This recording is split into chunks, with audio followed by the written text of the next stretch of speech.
ਸਤਿ ਸ਼੍ਰੀ ਅਕਾਲ ਜੀ ਦੋਸਤੋ, ਸਵਾਗਤ ਹੈ ਤੁਹਾਡਾ YouTube channel Kuldeep auto electric centre 'ਤੇ। ਅੱਜ ਦੀ ਵੀਡੀਓ ਲੈ ਕੇ ਆਏ ਜੀ, ਬੁਲਟ ਆਇਆ ਜੀ ਇਲੈਕਟਰਾ, ਮੋਡੀਫਾਈ ਹੋਇਆ ਵਾ ਕੋਪਰ ਕਲਰ। ਅਤੇ ਉਸਨੂੰ ਆਹ ਲਾਉਣਾ ਹੀ ਆਪਾਂ ਲਾਈਟਾਂ, ਸਟੋਪ ਲੈਂਪ ਹੋ ਗਈਆਂ, ਟੇਲ ਲਾਈਟ ਹੋ ਗਈ ਹਾਰਲੇ ਵਾਲੀ ਜਿਹੜੀ ਸਟਿਕ ਵਾਲੀ ਹੁੰਦੀ ਆ। ਅਤੇ ਕਾਫੀ ਚੰਗੀ ਲੁੱਕ ਆ ਬਾਈਕ ਦੀ, ਅਤੇ ਉਹ ਆਪਾਂ ਲਾਵਾਂਗੇ ਅੱਜ। ਸਟੋਪ ਲੈਂਪ ਅਤੇ ਹੋਰ ਵੀ ਨਿੱਕੇ ਮੋਟੇ ਕੰਮ ਹੈਗੇ ਉਹ ਕਰਨੇ ਆ। ਇੱਕ ਤਾਂ ਲਾਈਟ ਜਿਹੀਆਂ ਫਿਊਜ਼ ਵਗੈਰਾ ਉੱਡ ਜਾਂਦਾ ਸੀ, ਉਹ ਵੀ ਕਰਨਾ ਵਾ ਸੈਟਿੰਗ ਅਜੇ ਵਾਇਰਿੰਗ ਦੀ।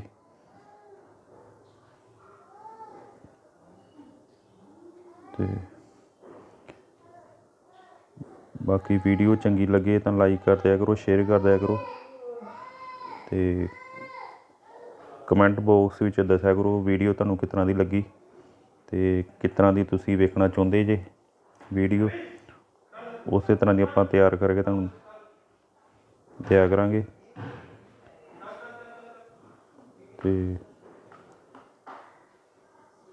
ਆਪਣੇ ਵੱਲੋਂ ਕੋਸ਼ਿਸ਼ ਕਰੀਦੀ ਆ ਵੀ ਵੱਧ ਤੋਂ ਵੱਧ ਚੰਗੀ ਤਰ੍ਹਾਂ ਸੇਫਟੀ ਨਾਲ ਫਿਟਿੰਗ ਕੀਤੀ ਜਾਵੇ, ਤਾਂ ਜੋ ਲੌਂਗ ਟਾਈਮ ਵਾਸਤੇ ਚੱਲਿਆ ਕਰਨ ਲਾਈਟਾਂ। ਅਤੇ ਪੂਰੀ ਆਪਾਂ ਨਾਲ ਟਾਈਆਂ ਵਗੈਰਾ ਨਾਲ ਲਾ ਕੇ ਦੇਈ ਦੀਆਂ ਵਾ, ਤਾਂ ਜੋ ਤਾਰਾਂ ਤੂਰਾਂ ਨੂੰ ਖਿੱਚ ਨਾ ਪਵੇ।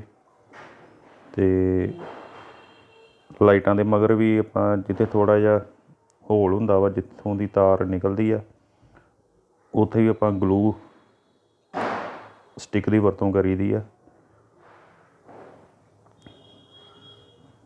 ਅਤੇ ਤਾਂ ਜੋ ਖਰਾਬ ਨਾ ਹੋਣ ਲਾਈਟਾਂ ਛੇਤੀ।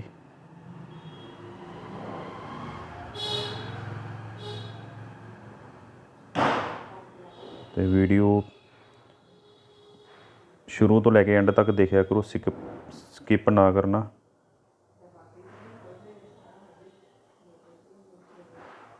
ਅਤੇ ਵੀ ਦੱਸਿਆ ਕਰੋ ਜੀ ਸਾਡਾ ਕੰਮ ਕਿਸ ਤਰ੍ਹਾਂ ਦਾ ਲੱਗਾ।